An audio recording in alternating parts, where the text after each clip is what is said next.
వికారాబాద్ జిల్లా పూడూరు మండలం రాకంచర్లలో దారుణం జరిగింది. సర్పంచ్ విజయోత్సవ ర్యాలీలో అపశృతి ఏర్పడింది. సర్పంచ్ కమ్లీబాయి పెంటయ్య ర్యాలీలో కారు కింద పడ్డ 7 సంవత్సరాల బాలిక సౌజన్య తీవ్రంగా గాయపడింది. గాయపడ్డ సౌజన్యను స్థానిక ఆసుపత్రిలో చేర్పించగా చికిత్స పొందుతూ మృతి చెందింది. పరిగి ప్రభుత్వ ఆసుపత్రికి బాలిక మృతదేహాన్ని తరలించారు. ర్యాలీలో సౌజన్య కారు కింద పడలేదంటూ కమ్లీబాయి భర్త పెంటయ్య వాదించడంతో గ్రామస్తులు పెంటయ్యపై ఫైర్ అయ్యారు. ఇరు వర్గాల మధ్య వాగ్వాదంతో ఉద్రిక్తత నెలకొంది. పోలీసుల జోక్యంతో ఇరు వర్గాలు వెనుక్కు తగ్గాయి.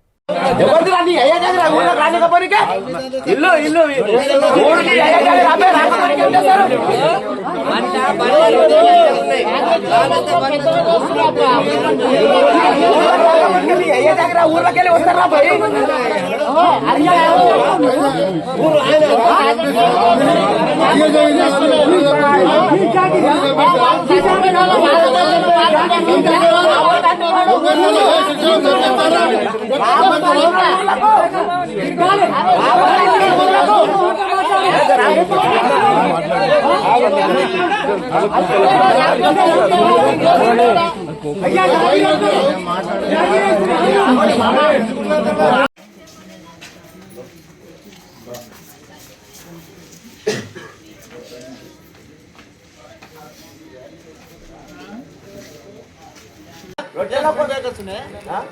వాడు రొట్టెలు తీసుకొని ఊర్లోకి పికానికి వస్తాడు. రొట్టెలు తీసుకొని ఆ టైంలో నీ అయ్య దగ్గర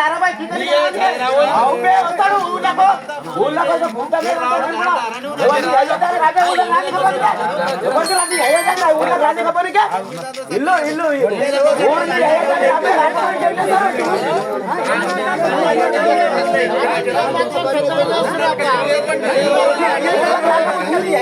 ఊర్లకెళ్ళి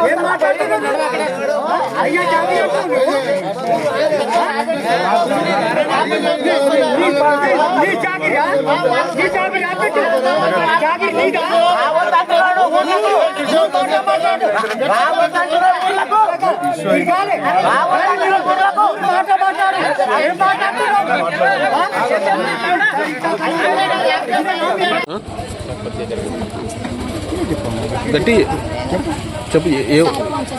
మీ బిడ్డ పేరు ఏం పేరమ్మా? ఎన్ని ఏళ్ళు ఉంటుందమ్మా? 7 years. జూలై 9 వస్తే 8 లో పడుతుంటే అంటే ఏమైంది అసలు వాస్తవం? భారత్ తీస్తుంటే ఊరం చూసినాం. చూసి ఆ పిల్లి ఇంటికి వస్తాను వచ్చింది. వస్తుంటే రివ్వున ఉరికొచ్చింది. ఇంటికి పోదామని నోరు వస్తలేదు. రివ్వున ఉరికొచ్చింది. ఊరికొస్తే ఆడు స్పీడ్ ఉన్నాడు. ఎవరో స్పీడ్ ఉన్నప్పుడు 2 టైర్లు కింద పోయి తాత. ఆ బండిలో ఎవరెవరు ఉండమ్మా? ఒక్కడే ఎవడు ఉన్నాడు మనం చూడలేను. ఆడికి పిల్లని ఇట్లా ఎత్తుకున్నా. ర్యాలీ మైసమ్మ దాటి పోతున్నది. బోర్ కాడికి పోతున్నది. పోయిందని ఇంటికి వస్తున్నది తాత. ఆడి స్పీడ్ లేకుంటే ఏం కాకుంటే సార్ నా పిల్లకు ఆడి స్పీడ్ ఉన్నది. ఏం పేరమ్మా నీ బిడ్డ పేరు? సౌజన్య సారు. ఎన్ని ఏళ్ళు ఉంటుంది? 7 years ఉంటది. జూలై 9 8 లో పడుతుంది.